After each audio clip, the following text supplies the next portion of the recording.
Welcome everyone to this joint webinar between SWAN and WaterPlus. It's a pleasure to have you here. The theme is connecting the future of water. And if you think about it, we really live in a connected world where digital transformation, AI are now becoming more important than ever. And of course, it makes sense to use data to make better decisions. Every industry is moving in this direction or already has. Just water is a bit slow to change. And that's what our focus is going to be today. So we have some inspiring utility stories from the UK, Anglian water, also from China, Shenzhen water, and an industry perspective from Siveco. And we'll hear about really helpful resources from SWAN and WaterPlus. So here is the agenda for today. I'm going to start off with a brief SWAN overview. My name is Amir Cahn. I'm the CEO of SWAN, the Smart Water Networks Forum. We'll hear from Andy, who's the Smart Water System Senior Manager at Anglian Water, and then Dr. Lee from Shenzhen Water, who's doing some really innovative things, a brief overview from WaterPlus, and lastly, an industry perspective from Mr. Bruno. So when we talk about water and data together, this image really encapsulates what's going on.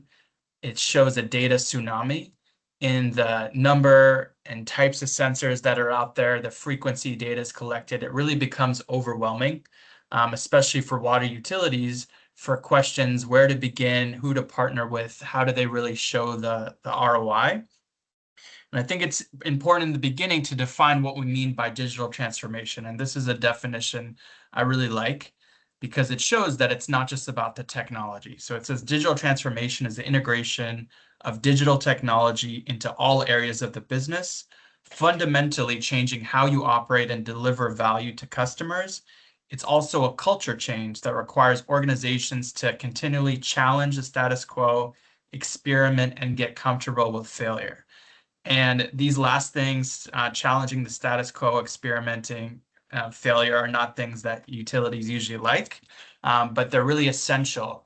So it shows that it's not just the technology, but how you transform also your people and your processes. So I represent SWAN, the Smart Water Networks Forum. We're a global nonprofit. And we bring together all the different players in the water sector, from water utilities, solution providers, researchers, consultants. And our goal is to really accelerate the awareness and adoption of data-driven solutions in water, wastewater, and stormwater networks worldwide. Here you can see our diverse member ecosystem. So we have over 350 members, about half of whom are water utilities, but also people involved in water network management, the integrators, information management, metering, and the industry specialists. Our motto is really transforming water together. And we do that through three pillars. The first is engagement, or the who, and that's the networking side, both virtual, in-person networking. The second is education, the what, and that's providing technical content to really help utilities on their smart water journey. And the last is the execution, the how, and that is showing concrete research and strategic outputs. So just want to kind of walk you through a few of these because I think it will be helpful for people on the call. So these are our SWAN regional alliances. We have alliances in the Americas, Asia Pacific, Europe, India, and Young Professionals Group. And smart water is very much, as a whole is very much a regional challenge. So the goal of each of these alliances is to accelerate smart water in that region through different webinars, workshops, creating research reports.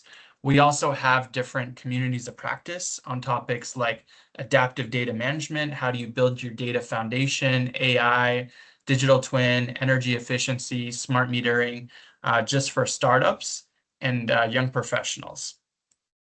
From an education perspective, we realized there's a lot of information on our website. So we developed an AI tool called Lighthouse, which helps people sift through all the information and get to the questions that they're looking for and pull up those resources, like what is the value of AI in the water sector?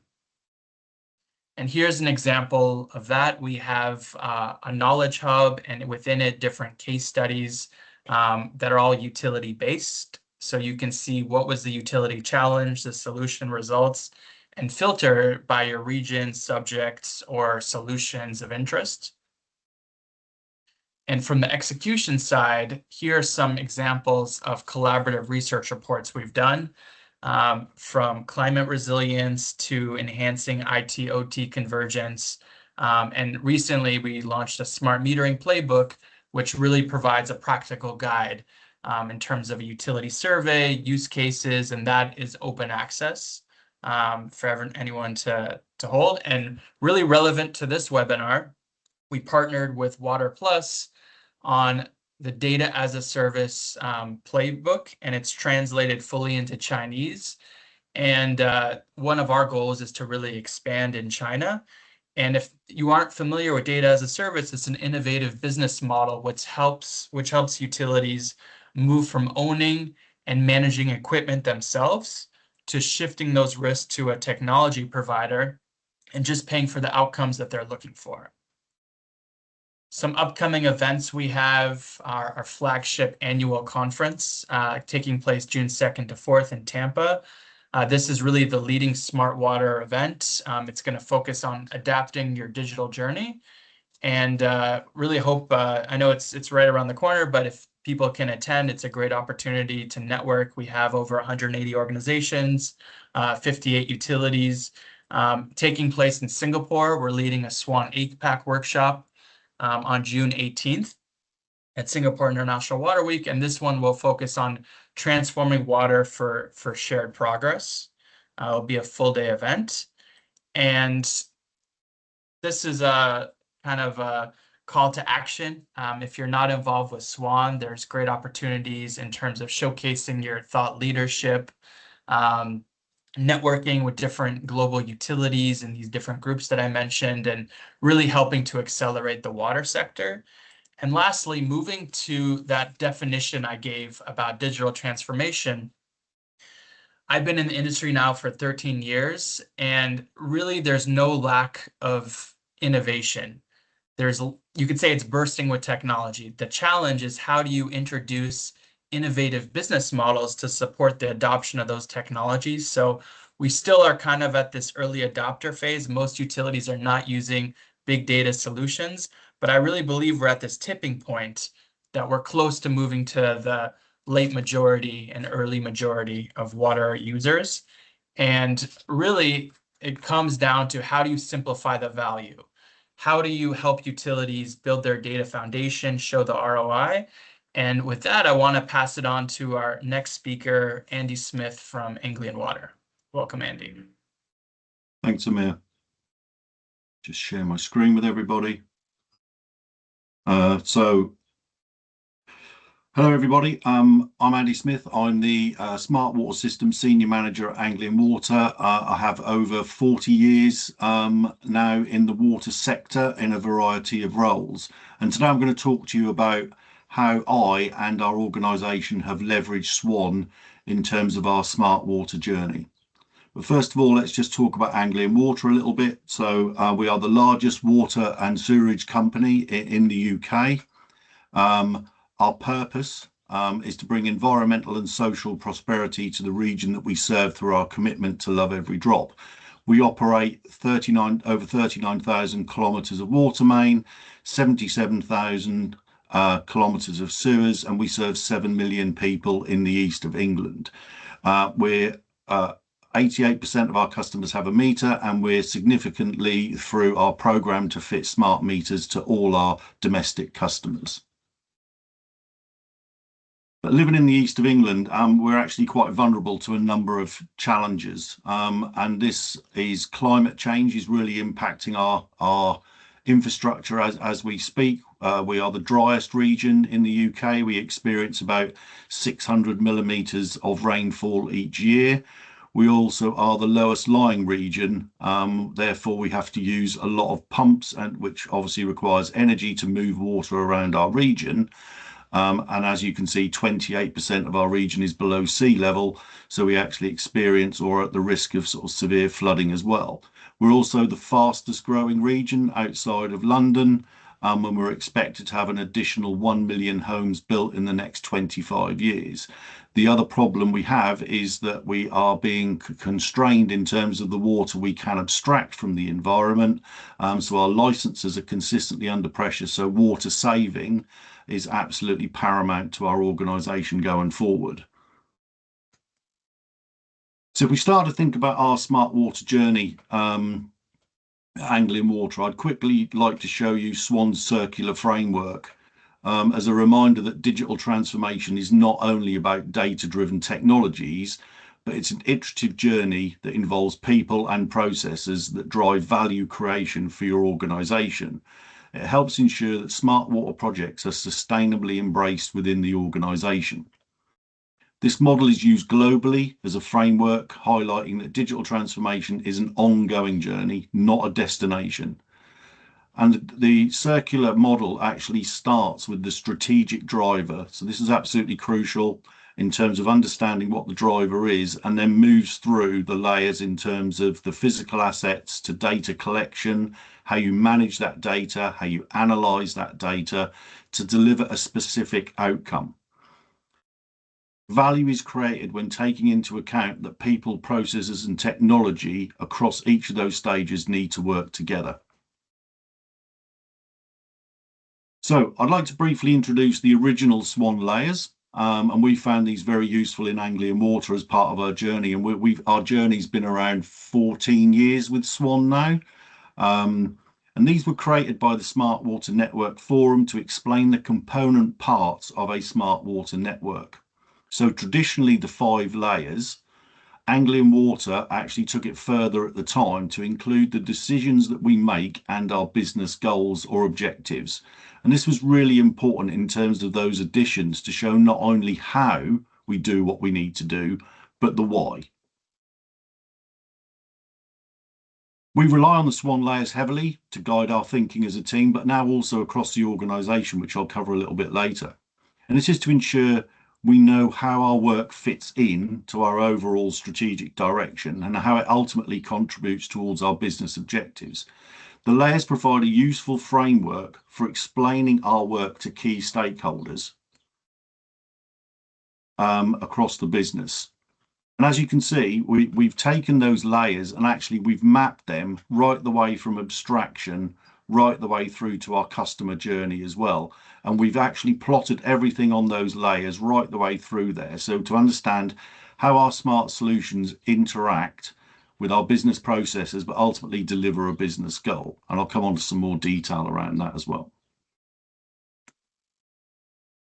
And it's been absolutely key in terms of investment decisions. And this is just one example that we've got within Anglian Water. So this was a significant investment in terms of deploying pressure devices across our network. So we operate 2,200 DMAs, and we now have an average of 4.4 pressure devices in each of those DMAs. So that was a significant investment. So what we had to do is actually start to think in a different way. So when we looked at our physical layer, that's our 38,000 kilometers of pipeline that we operate and maintain to supply water to our customers. When we talk about the sensing and control layer, you see that the enhanced pressure monitors take samples at 128 samples a second and deliver us long-term trends and short-term transient events. We then start to think about how we were going to collect and communicate that data. So we actually use, in that case, the 2 individual supplier platforms to do that. And then ultimately, we then go into data fusion and analysis.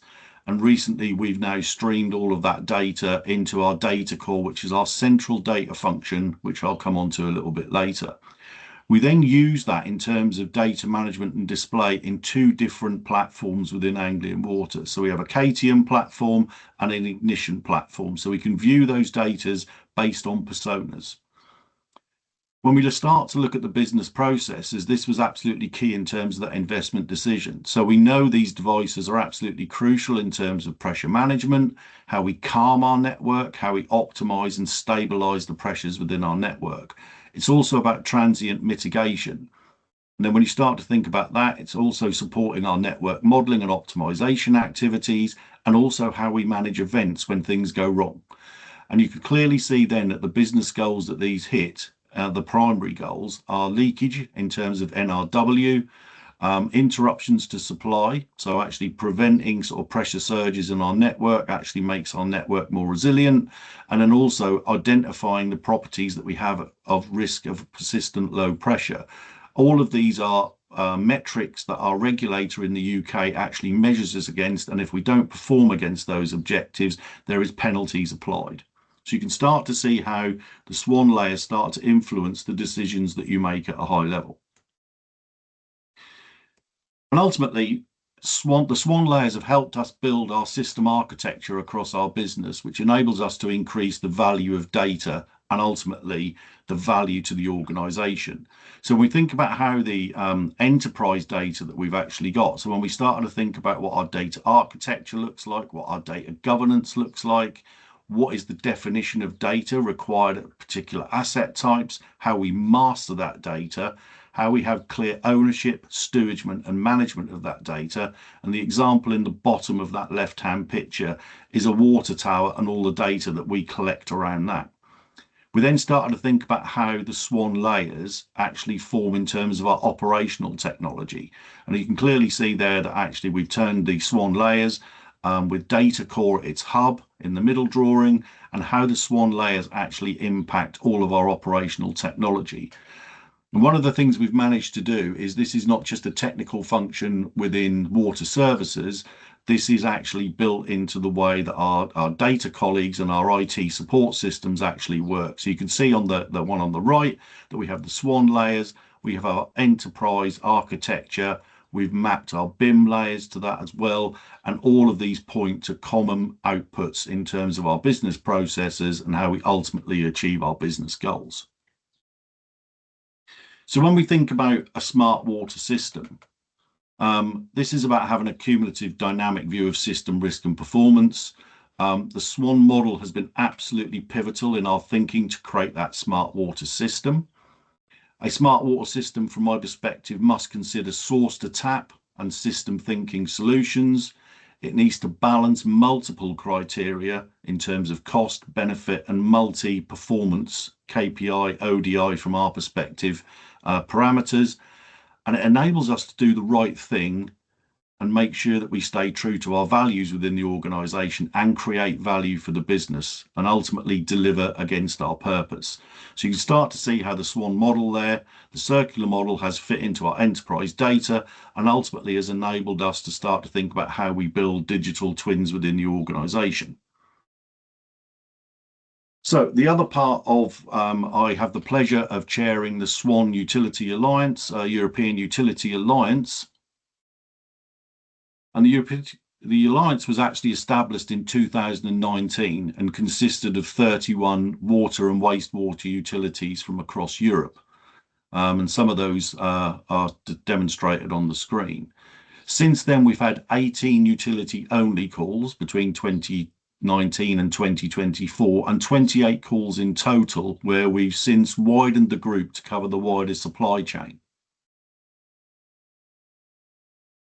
We've shared information, case studies and research covering a diverse range of subjects, including non-revenue water, digital workforce, smart meters, and even change management, because that is ultimately how we deliver smart within our organizations. All of the outputs, and some of these are shown on the page here, can be accessed from the SWAN member area of the website. And I would encourage you all to have a look, because there's some fantastic leading research papers and discussions around how we evolve into smart water utilities. When we start to think about digital twin resources as well, the community has come together over the last few years. So this is the SWAN digital architecture. And you can clearly see that this is broken down into the physical system. So when we start to think about those layers, the sensing and control layer, the data collection and sources of that data. And then when we move into that digital twin aspect, how we integrate that data, the analytics that are required, the visualization of those outputs and the decision support tools that are put in place. But most importantly, this is all about being a secure and connected utility, and also what the user experience is. So it's absolutely key that you start to think about who's going to use your digital twin, what those personas are in terms of the informed decisions that come out of the digital twin, how you optimize performance and actually turn those into actionable results that actually benefit your organization. And then also the SWAN community has come together to produce 2 guides to how to navigate your digital twin journey. These are must-read documents supported by global case studies, and paves the way for all to have a better grasp of digital twin implementation. And they're concrete steps that can expect to encounter along your journey. So I think one of the things is this is not just looking at the benefits, but it's also about the challenges, what you need to do around engaging with your senior management at exec level, or even how you communicate with the frontline teams to show the value that a digital journey can actually take your organization on. So I'd like to actually thank you. I think if I could just reference the SWAN Digital Twin Maturity Assessment tool. So this is an interactive tool, so you can actually benchmark where you are, how you actually strategize, where you need to innovate, and you can start your assessment today and start to think about how you plan your digital journey within your organization. Thanks very much for your time, and I will now hand over to the next speaker.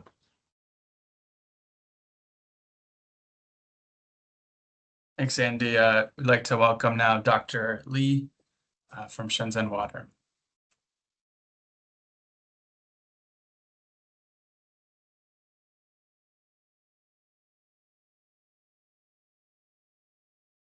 Hello, everyone. I'm Li Xu from Shenzhen Water and Environment Group. Can you see my slide? Yeah, we can see, but if you want to expand to full view, it might be better. Yeah. Okay. Oh. Today, I would like to share the digital governance experience of Chinese water enterprises, especially the practical implementation of intelligent upgrading of operational scenarios based on AI.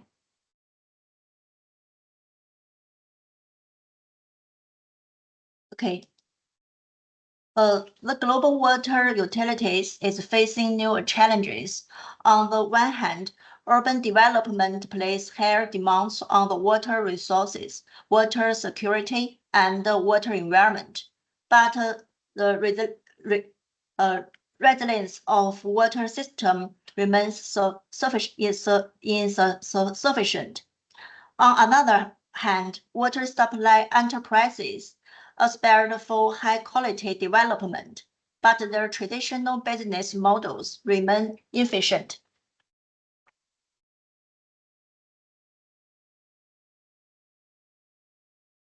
Therefore, the global water industry has chosen to utilize digital technologies to accelerate the digital transformation of water management. The transformation goes generally focused on enhancing operational efficiency, reducing costs, and producing service levels. At the same time, a number of successful cases of digital transformation for Chinese water companies have emerged, and our Shenzhen Water and Environment Group is one of them.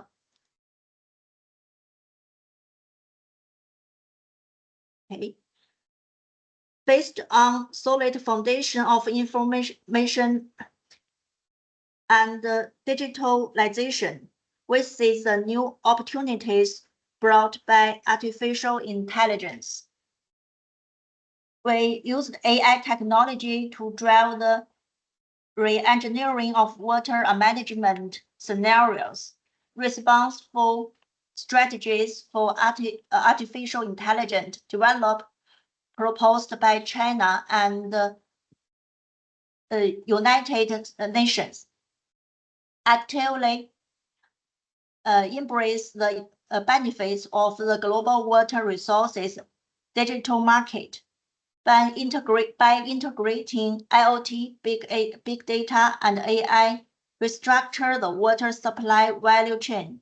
Water supply operations can shift from passive response to proactive reprediction and finally automation decision making.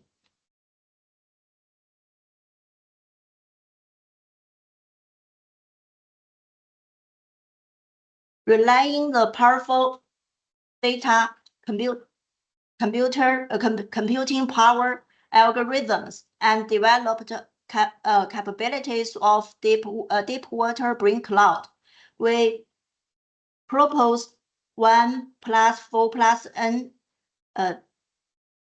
technical framework for water management AI, including one computing infrastructure for algorithm platforms and water management intelligent agents.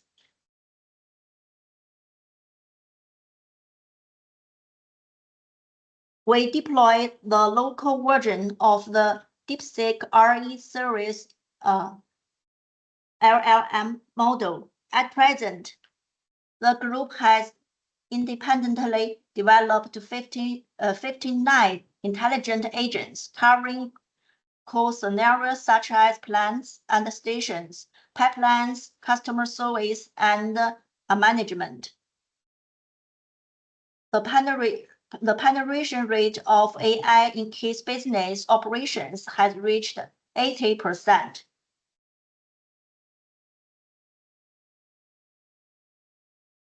Next, I will share the practical experience of our company in application of combination of generate AI and predictive AI. This application have effectively enhanced operational efficiency, reduced costs, and transformed the model. First is digital commander of the plant and station. Based on the digitalized water plant, we have established the digital commander for the plant and station. This intelligent agent integrates operation data, operation specification, and process models to optimize parameters. Issue early warning for risks, resulting in average efficiency increase of 35%, a 15% reduction in generate consumption costs, and 18% decrease in equipment failure rate. So the second one is the intelligent agent for controlling water supply network leakage. Through precise measurement, autonomous correction, and intelligent control, we have achieved a transformation from manual statistics to automatic identification, from result management to process intervention. The response time has been reduced to the minute level. The repair time has been shortened to within 10 days, and the pipeline leakage rate has dropped to 4.4%.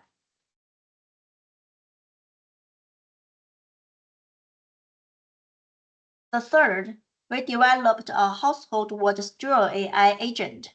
We have leveraged the data of 3.5 million smart meters across the city, the service knowledge based, and the DeepSeek large model to achieve a transformation from passive service to active enterprise service. For instance, nowadays,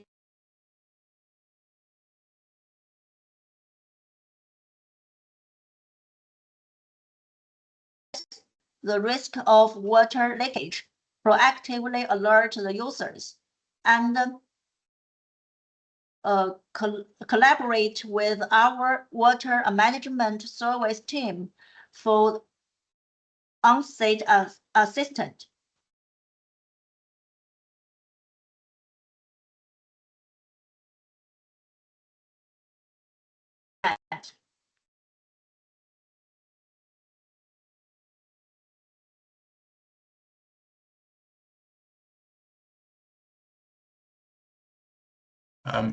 Dr. Lee, I think there's some connectivity if you want to turn off your video.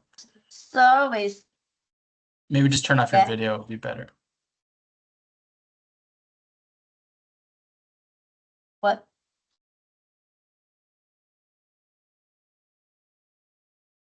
Can I continue? Yes, Liver，那个就是那个摄像头可能可以关一下，然后因为推流现在可能流量有点吃那个，就是带宽，然后你有点卡顿。Okay. 好的，谢谢。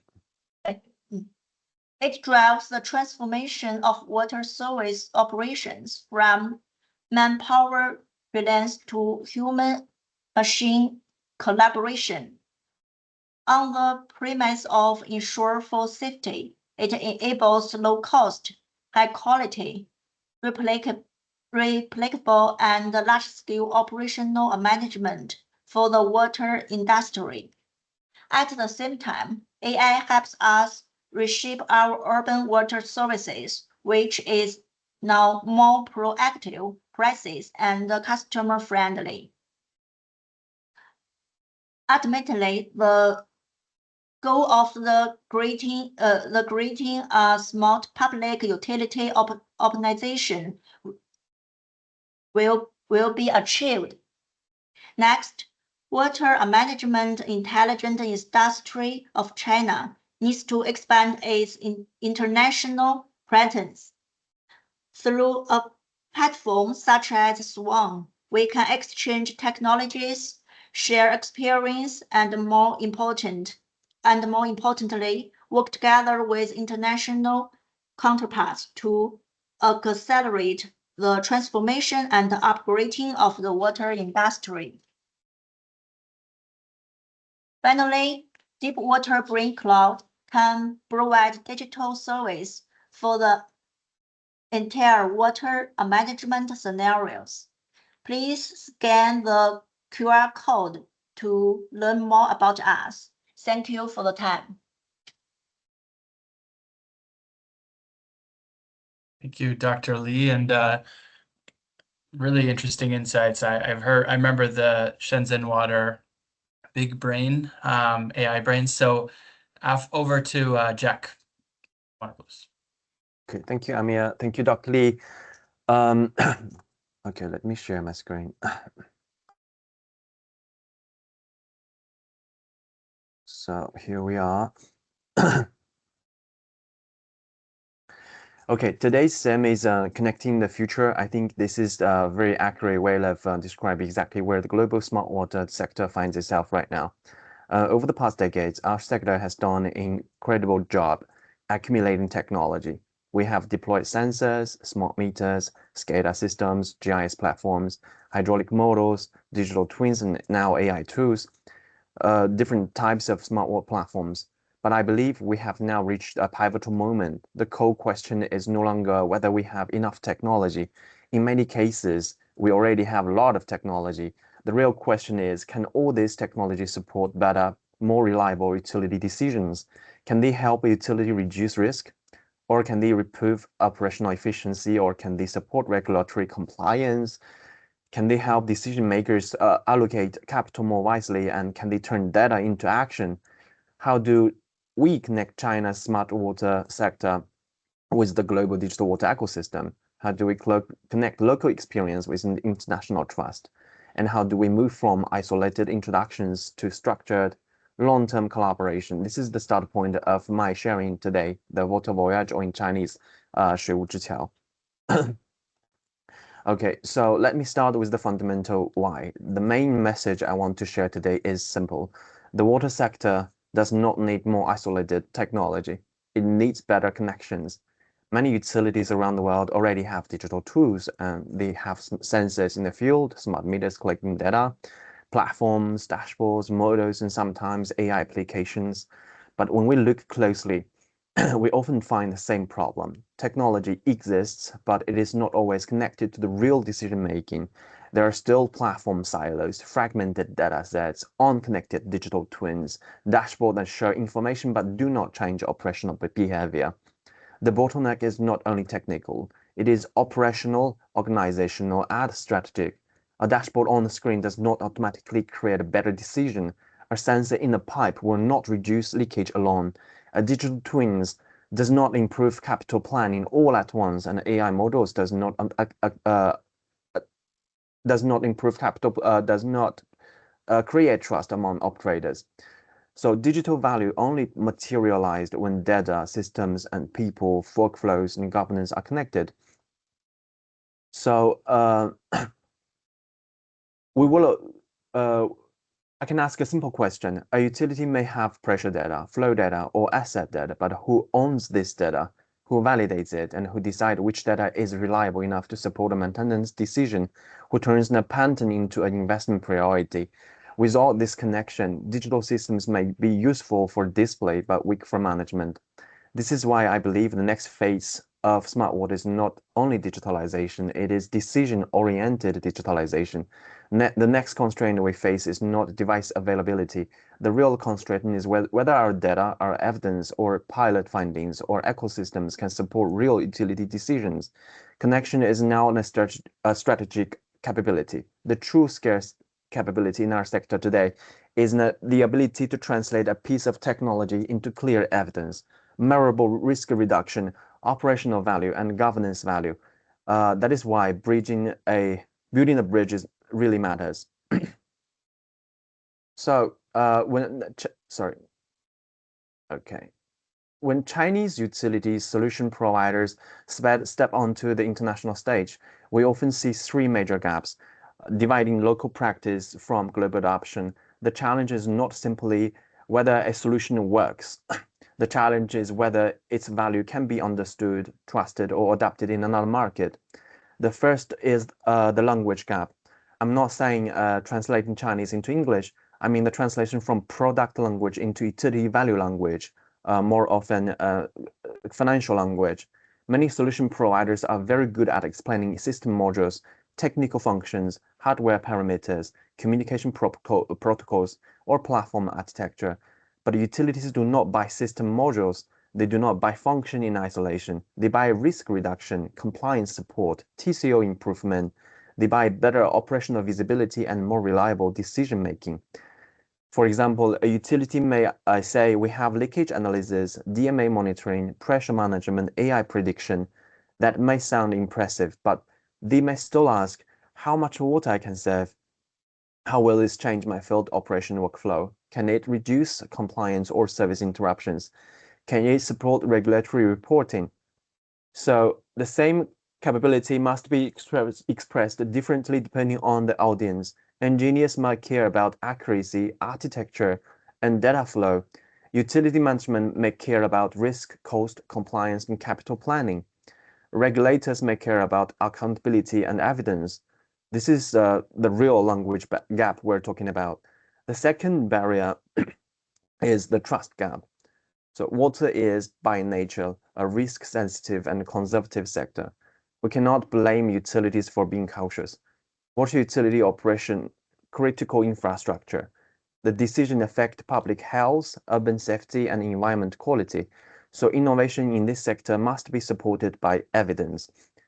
Global partners need reference cases. They need alignment of standard pilot data, third-party validation, local support structures, and confidence that solution can work in their own operational environment.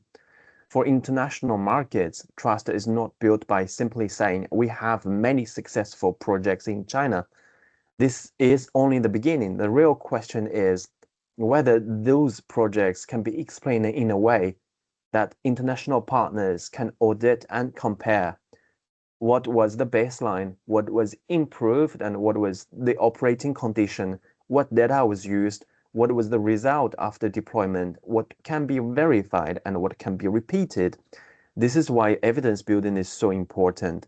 The final barrier is the scenario gap. A solution that is very successful in China, high density urban environment, does not necessarily scale to Europe or to the Middle East. Each market is different in terms of structure, procurement models, regulations, data maturity, and financing logic, or local delivery capacity. For example, in one market, the main value may be non-revenue water reduction. In another, the key driver may be regulatory compliance. So the better question is not simply, can this Chinese solution go overseas? The better question should be, in which international scenario does this Chinese experience can create real value, and how should it be adapted? These three gaps, language, trust, and scenario, are the real barriers between Chinese practices and global adoption in WaterPlus perspective. So despite these barriers, we still believe that China has a vital contribution to make to the global smart water conversation. China's smart water practice is not just a product story, it is a system story. The global value is not found in one specific production category. It is found in implementation experience on the immense scale, density, and fast engineering iteration. Think about the operating environment in many Chinese cities. Utility often manage dense urban networks, multiple treatment plants, and large pumping systems. In this environment, digital transformation is not an abstract concept. It is closely linked to daily operations, urban safety, leakage control, water quality, emergency response, and investment planning. One important feature of China's experience is speed. Many utilities have moved rapidly from sensitive deployment to platform constructions, to integrated command centers, and finally decision support applications like Shenzhen Water Cloud. This fast engineering to digital iteration has created a large amount of practical experience. But I want to be very balanced here. China absolutely does not have all the answers. In fact, China's experience is valuable partly because it includes real challenges. Many Chinese utilities has discovered that building a platform is easier than governing data. Connecting system is easier than changing workflow. Collecting data is much easier than turning data into trusted decisions. But there are still data silos, system integration challenges, data quality issues, and still questions around ownership, standards, and long-term operation. But these are not only Chinese problems, they are sector problems. Many utilities around the world are facing the same question, same transition, moving from digital infrastructure to digital governance. So China's experience can contribute in two ways. First, China can contribute implementation lessons from large-scale smart water practice. Second, China can contribute reflection, what worked and what did not work, and what must be improved when digital systems become part of real utility operations. Backed by a strong industrial supply chain, we have meters, sensor vendors, and system integration vendors, and AI application capabilities in China. Not because China has perfect answers, but because China has the real experience at scale, and which we think that will be valuable into some of the global other global market. Sorry. So that brings us to the purpose of the water voyage and that WaterPlus has been trying to offer to the Chinese market.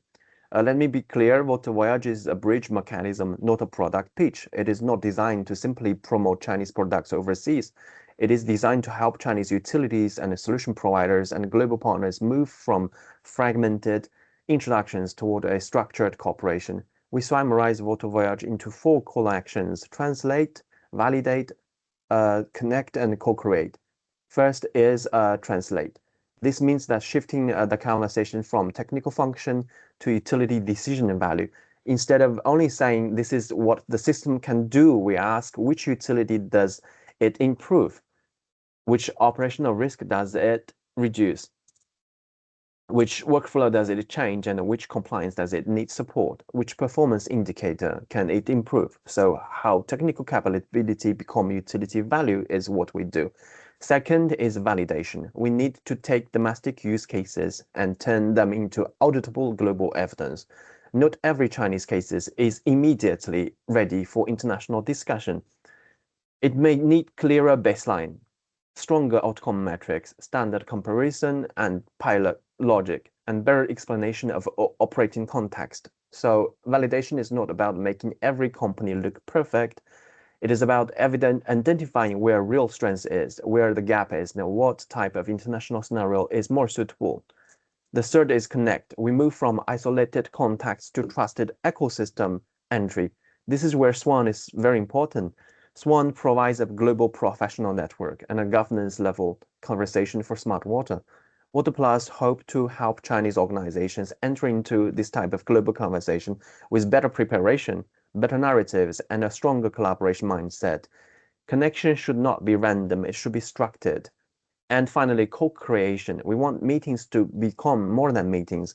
They should evolve into pilot ideas, joint case studies, technical workshops, marketing briefing, and white papers, utility-to-utility exchange, and practical knowledge output. For example, when a Chinese metering vendor wants to enter a new market, Water Voyage does not simply ask who will buy this product. Instead, we ask which utility problem does it solve?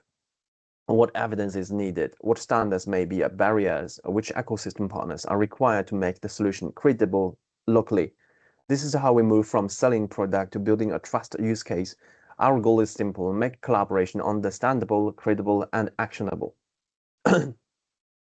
So one webinar is only a starting point. The goal is not to stop at introductions.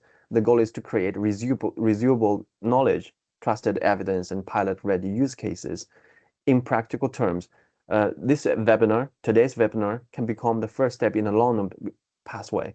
First, we build a shared context. This is what we're doing today. Aligning on a big question around digital water governance, utility needs, China practices, and global collaboration. Second, we frame use cases. Instead of talking generally about smart water, we identify clear utility problems, leakage, water quality risks, and energy optimization, or data governance. Third, we build evidence. This may come from Chinese reference cases, international pilots, proof of concept design, third-party validation, or comparative studies. Fourth, we move toward ecosystem cooperation. This can include pilot projects, joint research, or long-term partnership. This is also why the upcoming Shanghai Digital Water Innovation Forum on June the 9th is important. It provides a physical platform to continue the discussion we have today. This is how we understood open water. Open water does not mean unstructured openness. It means open dialogue, open evidence, open standard, and open collaboration. The future of smart water will not be built by one country, one company, or one platform. It will be built by trusted exchange. So to close, I want to return to today's theme, connecting the future. So for me, with the future means making collaboration actionable. First, we must connect technology with utility value. Smart water should not stop at sensors, platforms, dashboards, or even AI models. It must support better operational decisions. Second, we must connect China's practice with global dialogue. China has valuable implementation experience, but it needs to be translated, validated, and shared in a global, understandable way. Third, we must connect individual projects with no open water ecosystem. The water sector is complex. No single organization can solve all challenges all alone. We need global networks, leading utilities, solution providers, and standard bodies, consultants like WaterPlus and long-term trust. This is what we are trying to support. And that concludes my sharing today. And thank you so much for your time. I hand it over to Bruno. Thank you, Jack. Yeah, last but not least, welcome, Bruno. Thank you. I really appreciated the previous presentations, Andy and Dr. Lee, and I think Jack provided a good bridge to to my story. I think I'm really going to share a story of a tech provider between China and Europe.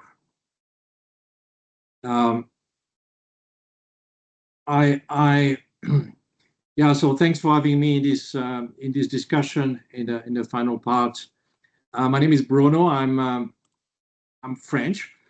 I've actually worked in the Chinese infrastructure market, and in particular in the Chinese water market for about 26 years. This has been a long time. I was previously in Southeast Asia, all the time working on the digitalization of maintenance in public infrastructures and primarily in the water industry. So that's really what I do for a living.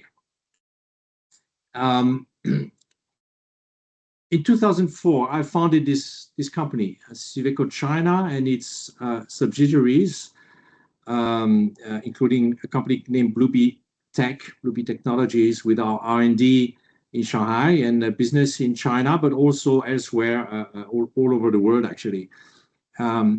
Essentially, we develop and implement what we call smart O&M solutions. And our business combines expertise, O&M expertise, that's really our background, maintenance management, and digital solutions. 80% of our business is with environmental utilities, water and waste. And as you can see on the right-hand side of the slide, we have worked with a large number of Chinese water companies, including the leading ones, as well as internationally, and primarily in Asia. So indeed, quite early in our history as a company, and again, the company has over 20 years history in China, we try to expand with Chinese EPC companies all over the world on what we call the Belt and Road in Chinese Itailu, mostly emerging economies where Chinese builders are working on infrastructure projects. We worked on power projects as well as water projects, a little bit on railway projects in those countries you see in blue. That's about our geographical scope. So we are fairly internationalized as a company. Back to this one. So today I will use a bit of my personal experience and the experience of my companies, trying to tell us our story and perhaps using it to share some of the lessons we learned on the topic. Today's topic of international cooperation around smart water. I go fast with the slides, and I don't mean to present really what we do, our companies. I mean to share experience. If you're interested in the slides, you can get a copy from the organizer or from me. But our company story is this. I was experts from France with already quite a lot of international experience. And I personally worked in the Chinese power industry, power generation projects, nuclear and large hydro projects in the very early 2000s. That's how I started in China. And at that time, the Chinese environmental market was not very developed, was considered poor in the sense of undeveloped and in the sense of having no money. Very few international firms, mostly Suez and Veolia, had their first joint venture projects, very late 90s, early 2000s. My idea at the time when I started the company in 2004 was that the rapid urbanization, the growing industrialization would put more pressure on water companies, and that we could expect massive development, increasing sophistication of infrastructures, and new stricter regulations. And that this would put more pressure on maintenance, on maintenance best practices, on maintenance practices. This is why I started my business. And unfortunately, nothing was that easy. So when I went to talk to the water companies in the beginning, again, this was in 2004, a long time ago, but I was told there's no need for maintenance, equipment is redundant anyway, there's overcapacity, there's really no pressure on improvement, we have no money, our workers don't have the skills to use advanced IT tools or Western methods. So the beginnings were quite tough for the business, but I think I turned out to be right. And you see where we are today, I think, in terms of the smart water industry generally in China and my business. But this is why we developed IT solutions that were quite different from the traditional, the so-called CMMS or EM solutions originally from the West. So we actually designed tools, IT solutions that were meant to help define and enforce or implement best practices, to train people, technicians, all the way from technicians to managers, plant managers on the large scale, which was really the need of China 20 years ago. And this is not what the traditional maintenance management systems or asset management systems from the West were designed to do. The needs here were different from the needs in Western countries. So an example of this is from the beginning, we utilized mobile technology systems on smartphones. We were more like a mobile, we designed a mobile first solution as early as 2005, 2006. That's what we call smart O&M, solution named Bluebeam. I won't really go deeper into the solution. That's not my purpose today. And same, our functional scope is more than just maintenance management. Is a little bit wider. HSE, regulatory compliance. I won't get into that either. But to continue the story, one of our first customers was Suez, the French utility. Their first joint ventures in China.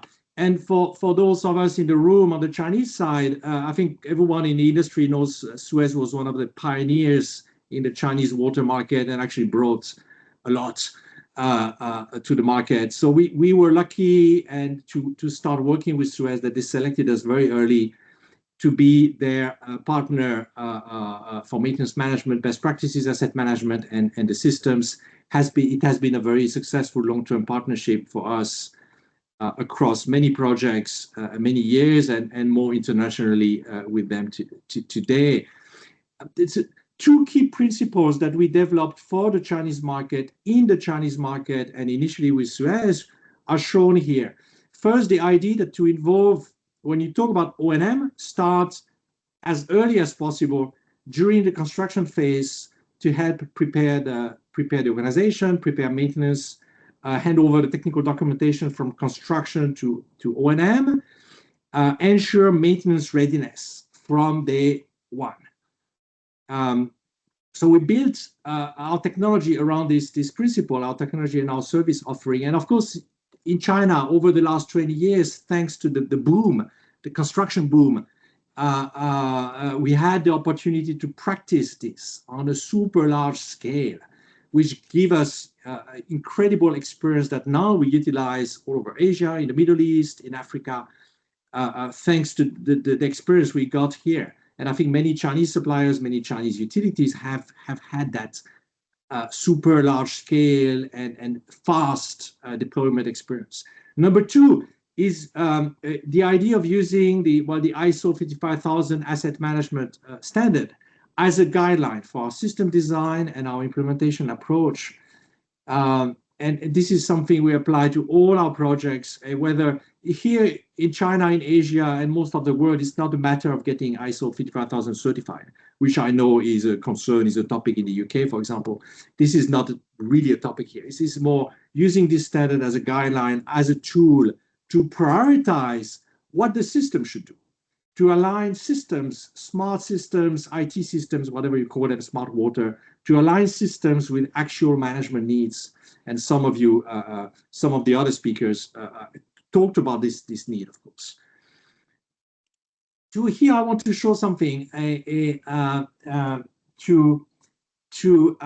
share an idea. When working with Western experts, and I was one of them, I'm still one of them, in our early days in China, and now we see these overseas projects in developing countries, in emerging countries, recently in Cambodia, for example, we often see this concept here, the idea that you need to work on some basic topics, some foundational topics, train your people, have a list of your equipment, define the criticality of your assets, and so on, and you build up and you get your organization in good order before you can computerize. So I heard so many times the idea that you should organize before you computerize. Or on the another side of this is Western experts telling us, look, the organization is not mature. Your people don't even understand really preventive maintenance. So how come they are going to use high tech? We understand this. However, that approach, that Western approach, doesn't really work in Asia. And we've essentially turned it upside down. And it doesn't work because it takes many years. The situation actually changes over time, new regulations, growth, staff turnover. So instead, we have been thinking and we have been using and developing IT solutions as a tool to help develop the organization, to help the organization mature. So as a supporting tool to define and enforce best practices. So I always say IT as a catalyst for best practices, which is kind of the opposite of what we often hear from international consultants or what we hear in the West. And this approach works quite well. So it's not IT as a magic tool. But it's IT as a supporting tool to change the organization. And that has worked well. This is really what we do. We have applied these solutions, this methodology, this approach to many clients of all sizes in China, big and small. This is an example. Hongshan Water is a provincial water company. Capital Water is a leading national player with very large scale business with many PPP projects all over China and some investments abroad. We've worked extensively in the Hong Kong market with the water authorities. This is the example of the drainage service department. We have also worked with the environmental protection department and the water supply department, involved in many of the new projects there. And I want to get into the smart water topic and what has happened in the past 10 years. Smart water, and especially in China, all the excitement around smart water, and it accelerated around the COVID years. Essentially, the idea, and I apologize to say it like this so bluntly, the idea that technology can do everything, almost like magic, and huge amounts of money put into IT, unlimited amounts of money put into smart water. And of course, topics like IoT, digital twins, 3D BIM models, smart glasses, and whatnot, and of course now AI. And in China, and I think elsewhere, but I've lived this in China, of course, every water company and many suppliers getting into this and trying to develop their own solution, and a solution that can do everything. And as a result, you have all seen this. Everybody, every company, every supplier has a platform, a beautiful platform that can do everything. And there's a big, beautiful screen, and then, fantastic, don't worry, AI will take care of it. And then suddenly every water company start their own software company, and they think they can develop this as a business. So everybody developing software, and every software can do everything, and it's so beautiful and magic. Nice. Of course, the reality is not exactly like this. And there are disappointment, or let's say learning and improving. And this is a curve showing this. This curve is not from me. It's the Gartner Group charts, and I've simplified it here. I think we have all observed this, and some of the previous speakers have talked about it in slightly different ways. But we found that smart solutions do not address every topic in a magical way, especially in relation to O&M. And today we are in the learning phase, and this is good for us as our core business. My core business is to combine, common sense, O&M sense, and IT. And I think, of course, many utilities are doing the same. So as after this smart water frenzy or trend, we've continued to do a lot of work with companies that had been through that process. An example is Shanghai Municipal Water Company. And where we get to work again on the fundamentals of O&M, ISO 55000, build a platform that will actually deliver results, and of course will utilize the technology available today. And as I said, we have developed the business outside of China. So from the beginning, from the early 2000s, our strategy was to look abroad because we knew Chinese companies were very much involved originally in Africa, later in Asia, the Middle East. And we have done projects in India. So I have a few examples. Recently, we've done projects in Cambodia with the Phnom Penh Water Company, where we have actually employed some of our AI tools to build up a technical database from O&M manuals. So it's an example of very high tech. And in this project, for example, we had Western consultants telling us, oh, the customer is not very mature. Don't use the latest technology. You should start simpler. No mobility, system on PC, like in France 20 years ago, like in UK 20 years ago. And we said no. We said, of course, they want to use mobile technology. They don't want to use AI. And of course, this is true. So the recipes we developed in China can be implemented in such countries as Cambodia, Singapore. We have worked with the PUB, a very sophisticated national utility. Recently in Mongolia, a US-funded project. Actually, Donald Trump is in China right now. I want to thank him and the US for funding this project. It's a beautiful project in Mongolia. And there are many, many other examples. I just want to give you a feeling of our development in China and from China. For us, it's mostly in emerging economies. I mentioned Asia, Southeast Asia, Africa, the Middle East. We have not done projects in Europe, where I think the needs are a little bit different, but we see this coming. Actually, we have a project in Germany, but we are not really targeting Europe yet. So all in all, this is my conclusion. I think you can see it. We are both an example. Somehow we are an example of a Western company or Western man coming into China and growing in the Chinese water market in the past 20 years. We are also an example, I think a case story of a Chinese company. We are very much Chinese, getting out of China into export markets. We are truly both. I think that's why we've been invited to today.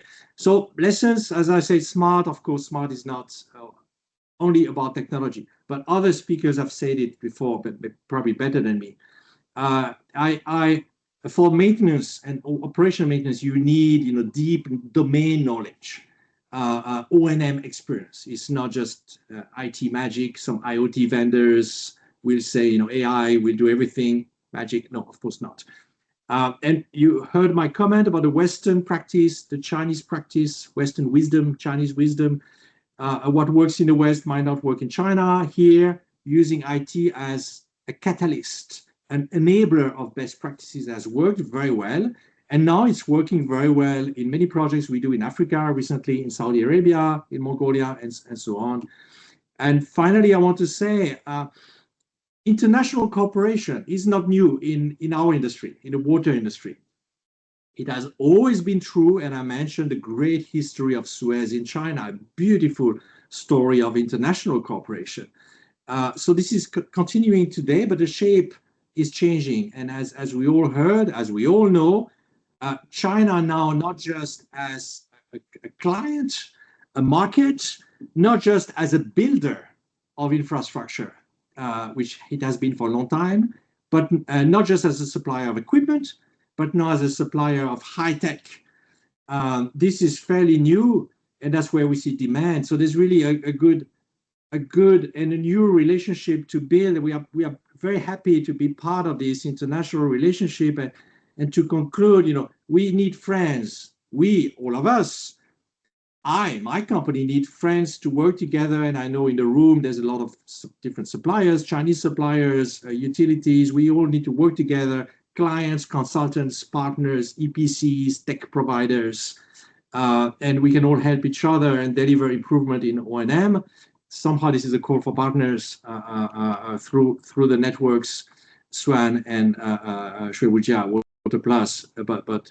So we're very happy to cooperate. I want to thank you all. I want to thank the organizers and the previous speakers for this opportunity. These are my contacts, by the way, and I put the contact of our ecosystem manager, Taylor.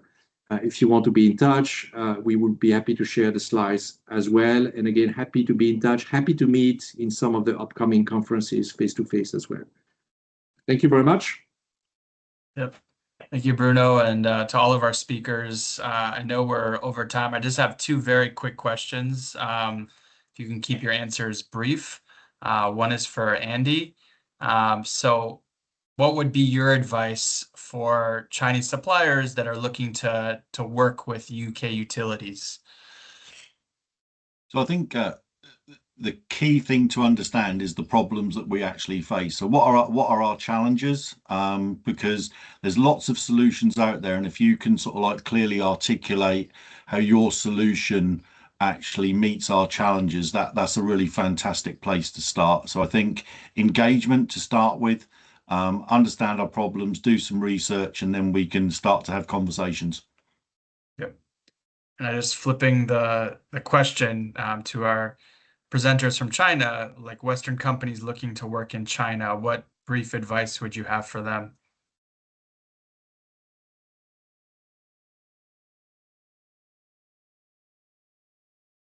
Sorry, so Amir, the question goes to who? Yeah, to you and to Bruno, Dr. Lee, if she wants. Yeah. Okay, Dr. Lee is still there. Li Ruan. Bruno, you want to take this? I can say a few words. I mean, we are both for one of the true challenges here, both for Western companies trying to come in and actually for Chinese companies trying to come out, is actually the competition. There's absolutely enormous competition in China within the Chinese market, and to succeed, you have to differentiate. You saw my picture with all the suppliers of all the screenshots of smart water platforms. There's so many of them, and if you look like 50 other suppliers, how do you differentiate? Recently, I was in Thailand and we did a consulting assignment for the power utility there, not a water company, but the power utility, and they are looking at the digital twin solutions. They have like 20 potential suppliers from China, and they all virtually look the same, say the same thing. So how to differentiate? I mean, this is very basic, of course. It's what I'm saying is very basic, but how to differentiate in such an extremely competitive market, both in China and as a Chinese suppliers when you go abroad, but also 50 other companies like yours are going abroad. How to differentiate, how to be different. You have to position yourself to be different. I think that's what we tried to do when we came to China 20 years ago. That's still what we try to do today, because there are 20, 50, 100 companies anyway saying that they can do what we can do. So super competitive markets. Alright, thank you so much. 利润，然后那个阿米娅问了一个问题，就是说如果西方的企业想在中国做生意，然后跟咱们中国水务公司合作，您觉得就是有哪些点，然后他们可能是需要注意的，就是西方的技术和方案。你没有开麦，李主任。那我用中文来回答哈。其实在中国的这个智慧水务市场，我们还是非常开放的。我们是非常希望能把很多先进的技术，放在我们中国的这个水务行业和我们的这个我们的生产和管网的运营当中去。所以也非常欢迎和我们国际上各个国家有着先进技术的这个公司去做进一步的合作。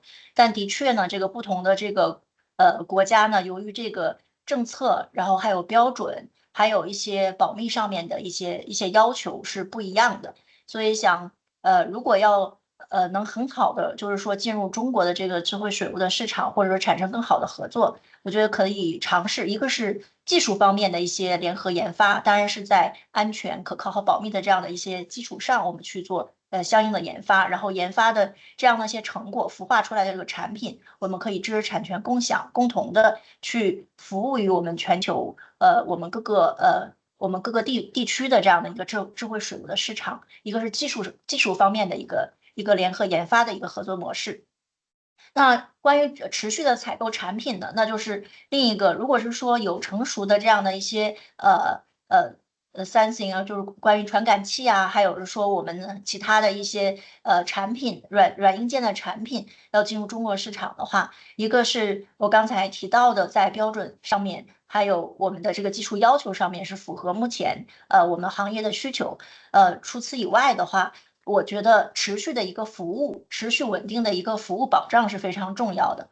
就是我们现在在中国的水务公司，我们越来越重视把数据要放在我们自己的公司去进一步的进行挖掘，所以来自于哪怕是国外公司传感器的这样的一些数据，我们一定是要在这个本地的这样的一个服务器上去运行、去计算、去产生相应的不同的这样的一些结果。所以在这一块呢，我们其实希望国外的公司呢，在这个方面会更加的开放，可以把算法做好封装，可以放在我们本地的食物企业的智慧食物平台上去运行，然后产生相应的这个结果。那对于软硬件的这些服务呢，也希望是一个持续性的，就是不能说这个事业部不存在了，那可能这个服务就中断了，那我们所采购的这个产品是得不到保障的。对，那我想主要就是这2个方面的一个建议吧，谢谢。Okay, Amir, you want me to do translation? Yes, but yeah, maybe the cliff notes. Yeah. Okay. Okay, so from Shenzhen Water, Dr. Li was sharing that the Chinese smart water community, especially from the utility side, is very open, and the Western technology and also a product is welcome to be piloted in China. So, but there are some situations or items that need to be put into consideration. Is that we have the Chinese market is a different market. We have different policy requirement and also different standard, and also we have to consider about the national security issues in terms of water supply. So this is the items that the Western product or solution that comes to China needs to take into considerations before they make this decision to step into the Chinese market. So there's 2 suggestions from Shenzhen Water, precisely from Dr. Li. The first one is from the technology part. The core R&D is very welcomed to have this R&D teams from Western solution providers to come to China and co-invent or co-research and develop solutions, items, algorithms with Chinese utilities, and sharing the IP. And this new solution could support global and Chinese smart water sector in this way. And second is for the hardwares and also softwares or solution providers from the overseas market. If they want to do business in China, they have to make sure that the data itself, the services, and also the product generated is open enough to be consolidated into data warehouse and in terms of and second, constant service commitment is required. So you can't say that this BU is not here anymore. So you just cannot provide or promise a constant service for the utility that choose to work with you. So that is pretty much the advices from Shenzhen Water for overseas partners. I have a conversation with Infratiles tomorrow morning. I'm welcoming Infratiles to come to China while they have 10 people only, and there's a capacity issues, but I do really from the IFAT meeting with the team, and they're so welcome to come to China. So we're looking for possibilities. For me, I think that's very promising and also a very big market for in terms of some of the technology and some of the solutions from the West part, from the West counterpart. I will keep you guys updated with the progresses we made. Thank you, Amir. Great. Thank you, everyone. So thanks, everyone, for staying a bit over time, and all of our speakers again, our live virtual attendees, and we look forward to many new exciting collaborations. Thanks a lot. Thank you so much. Bye. Bye-bye. Bye bye. Bye-bye.